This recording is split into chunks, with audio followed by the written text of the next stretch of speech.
yaitu coronavirus jenis baru yang disebut dengan coronavirus disease atau COVID-19. Indonesia merupakan salah satu negara yang terkena imbas dari virus tersebut. Salah satunya adalah tanah kelahiranku, yaitu Kota Kayu Agung.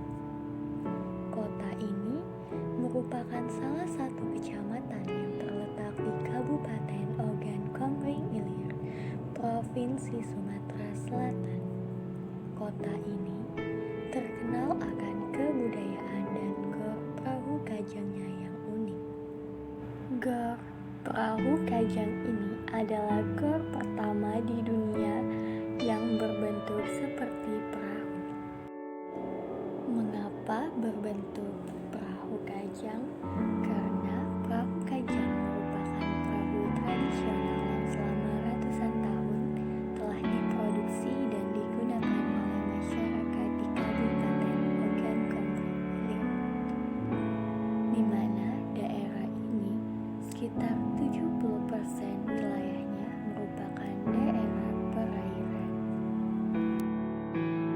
Semenjak munculnya COVID-19 ini, banyak sekali perubahan yang terjadi akibat dampak dari COVID-19 ini di Kota Kayu Agung, khususnya pada masalah kebudayaan masyarakat hingga masalah pendidikan. Dampak terhadap budaya adat akibat COVID-19 di Kayu Agung. Midang Morgesiwe adat Kayu Agung merupakan sebuah tradisi ara-araan lebaran sambilan marga masyarakat Morgesiwe Kayu Agung, Kabupaten Ogan Komering Ilir, yang dilaksanakan setiap lebaran Idul Fitri di setiap tahunnya. Namun, kebudayaan ini harus ditiadakan karena akibat COVID-19 di Kayu Agung. Stay at home atau tetap di rumah merupakan salah satu solusi untuk mengurangi dampak terkena virus tersebut, mulai dari aktivitas bekerja hingga masalah pendidikan. Peranan orang tua menjadi peranan yang sangat penting bagi anak di rumah untuk memandu proses perkembangan belajar anak. Orang tua dan guru harus senantiasa berkolaborasi untuk tetap menjalankan proses pendidikan. Oleh karena itu, peranan orang tua menjadi salah satu faktor penting bagi pendidikan anak untuk penjalanan pendidikan di tengah masa pandemi saat ini. Seperti proses pendidikan sekolah dasar yang ada di Kayu Agung. Orang tua mendapatkan prosedur pembelajaran yang harus dipelajari oleh anaknya di rumah. Setelah pengerjaan hingga penyelesaian tugas, setiap 1 kali dalam seminggu, seperti hari yang telah ditentukan yaitu hari Sabtu, masing-masing wali dari siswa mengumpulkan tugas anak tersebut kepada guru yang bersangkutan ke sekolah dasar setempat.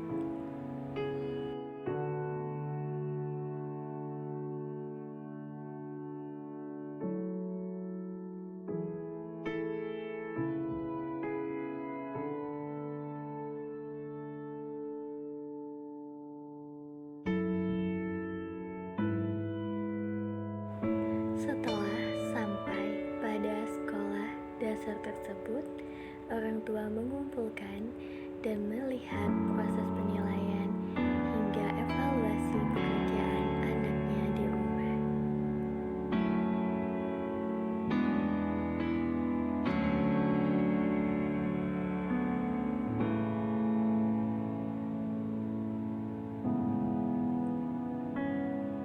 Proses pendidikan daring ini telah bekerja sama melahirkan peranan kontribusi antara guru dan orang tua.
process without them.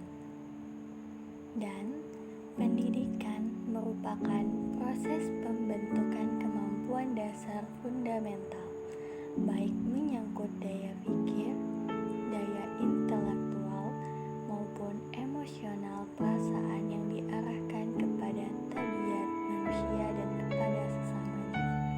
Oleh karena itu, proses belajar menjadi kunci untuk keberhasilan pendidikan agar proses belajar menjadi berkualitas.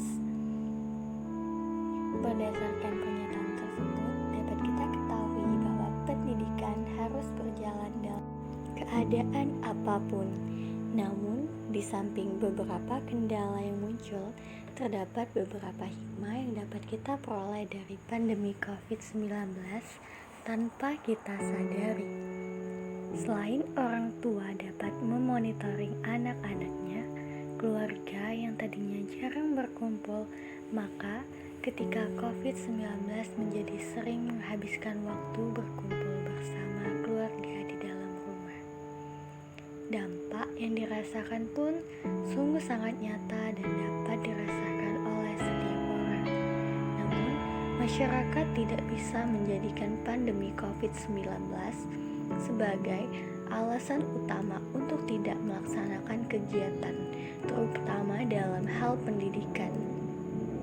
Semoga wabah ini cepat berakhir dan keadaan menjadi normal kembali seperti dahulu. Stay at home dan jalani protokol kesehatan dimanapun berada selama masa pandemi COVID-19. Semoga masa pandemi COVID-19 ini cepat berakhir